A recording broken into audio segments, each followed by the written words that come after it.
Some days, 18-year-old Chelsea Lull is amazed she's even here. She first tried to kill herself 3 days after her 15th birthday. It's kind of scary looking back at it now, being 15 years old and wanting to end your life. She says the thoughts and voices in her head were intense. It'd be constantly, kill yourself, kill yourself. Bullying at school and on social media added to her pain. I'd get messages from people I'd never talked to before saying kill myself. Anxiety and depression kept her away from school for weeks. And when she went back, instead of help, there was more bullying. One student stands out. He made a comment saying, I don't get why you got out of bed anyway. And it just kind of broke me. Chelsea has lost count of the number of suicide attempts, but she knows it's definitely more than 6 times. So this was the unit? Yeah, what? That you stayed in? By the time Chelsea checked into Ontario Shores Centre for Mental Health, she'd been labelled over and over. One doctor said psychosis, another she was schizophrenic, another said bipolar. Here they told her put all of that aside. They would address the anxiety causing her symptoms. The psychologist who helped Chelsea through her recovery says it's important for adults to open up the lines of communication before kids hit the crisis point so they know they already have someone they can talk to. And Dr. Nadia Deluso says hard topics like self-harm should be part of the discussion. There's a myth that if we talk about it, if we say scary words like suicide, we're going to plant the idea, and that's a big myth. She says Chelsea is a shining example of what can be accomplished. I sometimes feel like Chelsea and I were in the trenches together, if that makes sense. And it's amazing to see how far she's come. Everything's just amazing. I have an amazing boyfriend. Everything's going my way, which finally I have control of my life and my mental illness doesn't. Don't touch me. Give us a little more push. We're almost done. Expectant mom Noelle is in the middle of labor. All looks well, till this. Okay, baby's tight, guys. Shoulder dystocia. Somebody call for help. The baby is in trouble. Start compression? Yeah, start compressions. Noelle and her baby Hal aren't real. They are birthing simulators designed to help train staff on the labor and delivery process. Noelle creates a real-life situation and simulates an actual birthing experience so that teams can practice and work with how they would work in a real-life situation to deliver a natural delivery, but also if there's complications. And Noelle is very realistic. She blinks, she breathes, and she talks. So does the baby. The baby Hal doll that we have can simulate anything. It breathes, it cries, it grunts, it turns blue if it's not receiving enough oxygen. It does all the things that we can program it to do. 51% of babies born in Hamilton, Ontario, that's 3,600 a year, are born here at St. Joseph's Healthcare, making it the busiest birthing center in the area. So statistically speaking, approximately 10% of all live births those babies need some assistance to breathe. And it's only 1% of our deliveries that really need more extensive resuscitations. Good, we have a good heart rate. What makes our situation a little bit more unique is that we have a wireless system where it's the high fidelity dolls and the communicating computers, and the fact that we can bring her anywhere throughout the hospital. Back to mommy. Okay, we do steady scan. Despite the bumpy birth, all is well. Baby nice and warm. The simulators were made possible by a $50,000 donation from the Sandra Schmerler Foundation. So far, 100 staff here have been trained. And from Hamilton, with Hal and Noelle, back to you. When the snow flies, the difference between inconvenience and potentially deadly depends how quickly snowplows and salters clear the road. So far this winter, there have been complaints along the 400 series highways, including that on and off ramps have not been cleared. Opposition MPPs from Northern Ontario say people in the GTA are just learning what residents in their ridings already know. There's no reason that highways 2.5 days after it snowed be in this kind of condition. This is a problem not only in Northern Ontario, it's a problem on Highway 400, it's a problem on Highway 401. Our Highway 11 North looks like the ice highway into Attawapiskat. Ontario's Minister of Transportation offers this as part of the reason. We are going through a period of climate change, and we're getting very aggressive in intermittent snow, so the challenges are certainly greater than they were before. So climate change is the reason that our roads aren't as clear? There's all kinds of reasons that we're getting, as you know, rather unusual winters. Private contractors are responsible for clearing the snow and ice on many Ontario roads. The Ministry of Transportation says it monitors contractors to make sure the job is being done. But the concern about snow clearing just doesn't come from the opposition. When the Liberal MPP from Vaughan rose to ask a softball question in the House, there was this. Minister, I have certainly heard from my constituents in Vaughan that roads do seem to be closed more often in recent years when storms hit. Closing roads is up to the police, says the minister, who adds standards in Ontario remain the same. If there is a problem, we fix it quickly. Questions for John Gibbons? Given how Josh delivered earlier in the game, that's a pretty good situation to be in the ninth inning with him at the plate and 2 on, isn't it? Well, yeah. I mean, when you look at this year, if there's a guy you want up there, it's got to be him. But I think he spoiled everybody around here because he's come through so many times. And can you say enough about the team though behind you? How they battled back, put themselves in a position. I saw you kind of on the rail watching at the end there. I mean, we never give up. It doesn't matter how many we're down or what inning it is. These guys always. We always feel like we have a chance to win. Josh, does it get a little bit disconcerting when they're yelling MVP, MVP when you hit the bat? You're trying to concentrate. It doesn't throw you off at all? No, I've dealt with it for a couple of years, but at the same time, it's exciting. What do you think of how your bench came together? They're coming. I mean, it's not there yet, Eric. The rhythm is not there yet. Guys are still trying to find their way. There's going to be nights that Lou Williams is going to be huge. There's going to be nights James Johnson's going to be huge. How do you feel you got the free throw line 10 times today? Was that something that you thinking going to the game that you were going to do consciously, go to the rim and get to the line? I was just doing my job, I was going hard to the rim. They fouled me out. I had opportunity to shoot the free throws. I used that. What'd you see in Bernier tonight? Well, I mean, obviously, you didn't want to give up as many as we did. We made some mistakes. They scored. They still got, even though they had some injuries, they still got good skill in the lineup. I thought, 90 and 86 were outstanding for them tonight.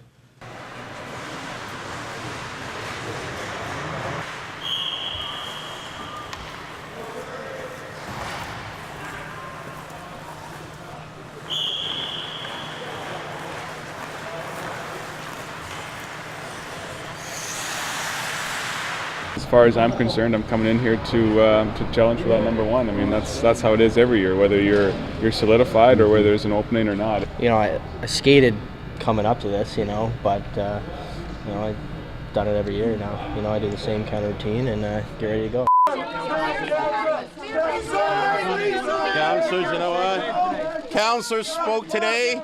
The taxpayers of this great city will speak on October 27th.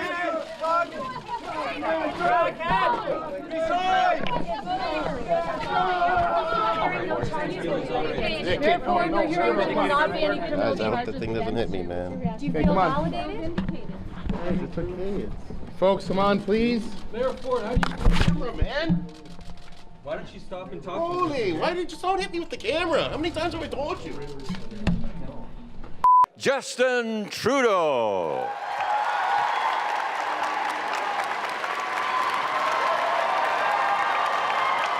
It's great to be back in Hamilton. As Philomena mentioned, I am now here at the very beginning of the winter session. And you say that you're concerned and you have the best interests of Canadian security at heart. You can't even run half-decent security for this event here. How are you going to make sure we're all safe? I did spend part of a year as a bouncer, but that makes me in no way any sort of expert on security. I'll tell everyone that right now.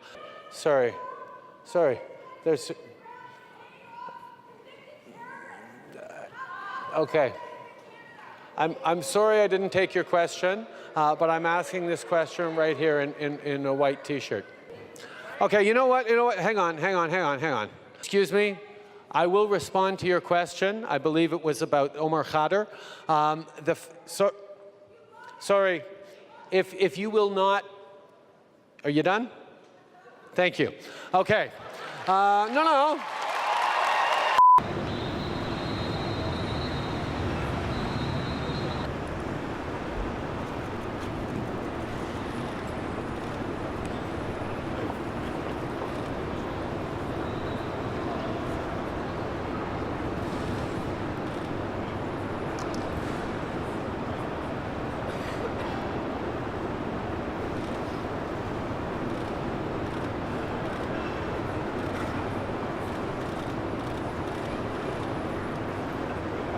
How does it feel to be here in Toronto? It all came down to a two-man battle at the Highland Country Club. Jason Millard and Ryan Williams finishing tied atop the leaderboard at 15 under after 72 holes, forcing a sudden death playoff.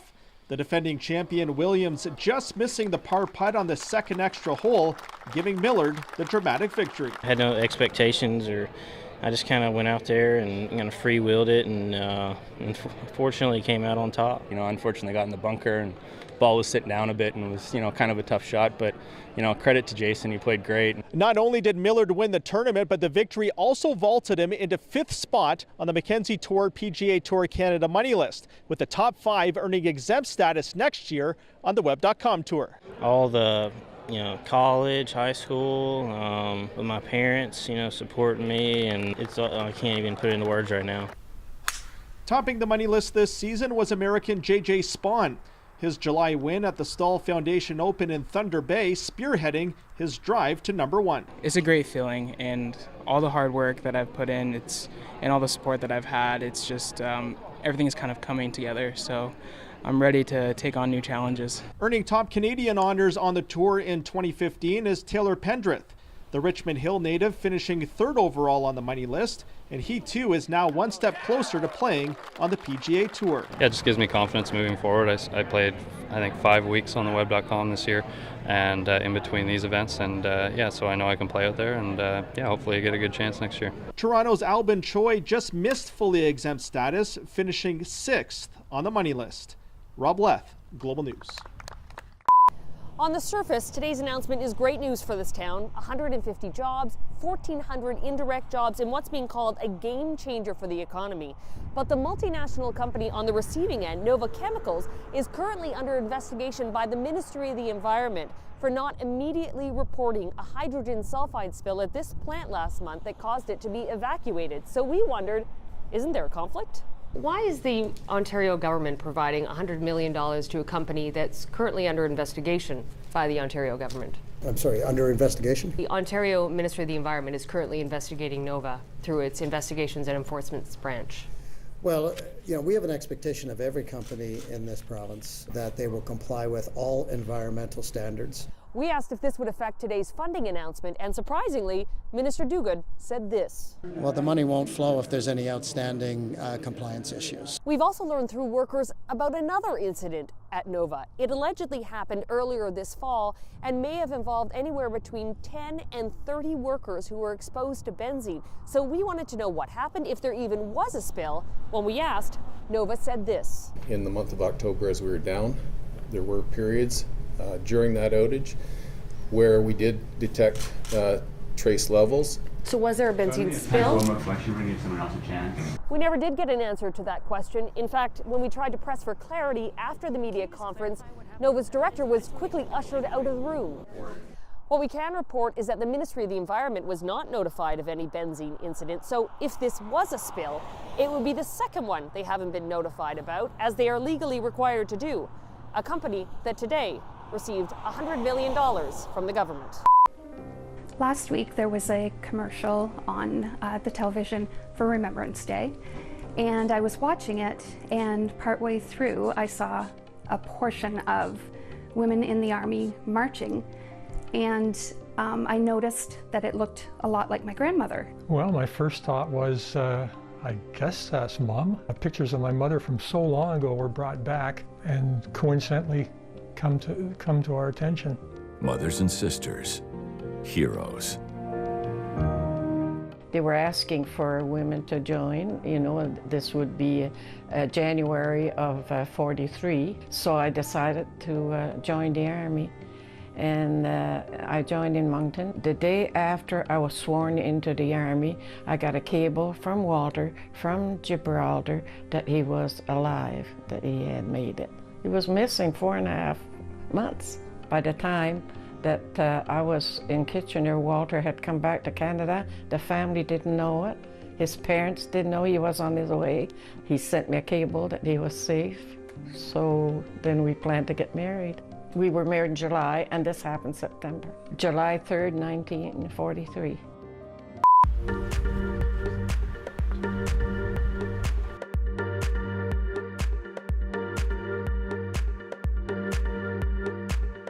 this revival of antique rugs.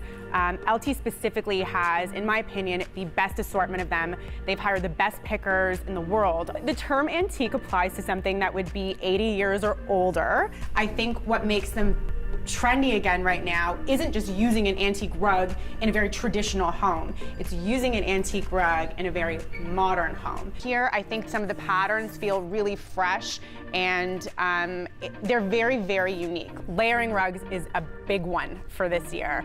And I love how much we're really seeing it right now. It's also a great way if you want to invest in a smaller piece, a more affordable piece, and then layer it on top of something that's neutral, that's maybe a little bit less expensive.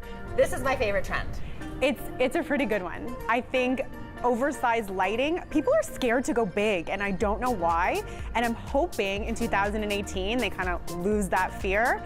And like, go big or go home. Go big or go home. Go big or go home. More is more. More is more, especially with lighting. It's off your floor, your children cannot ruin it. It is like the best way to add drama to a space. So this isn't real marble? This is not real marble. And we've been using faux marble, pretty much porcelain or quartz, in kitchens and bathrooms for the last couple of years. It's really on the rise, and I'm so excited that it's starting to be made into furniture pieces. And this gives you the exact same look, but you cannot ruin it. People love to know what the big color trend is for 2018. Hottest color trend for 2018 is jewel tones. I love the navies, I love these maroons, this sort of like huntery, tealy green. They're amazing, and they can go with pretty much any decor that you already have in your house. And who would have thought mixing them all up would look this good? Me. Okay.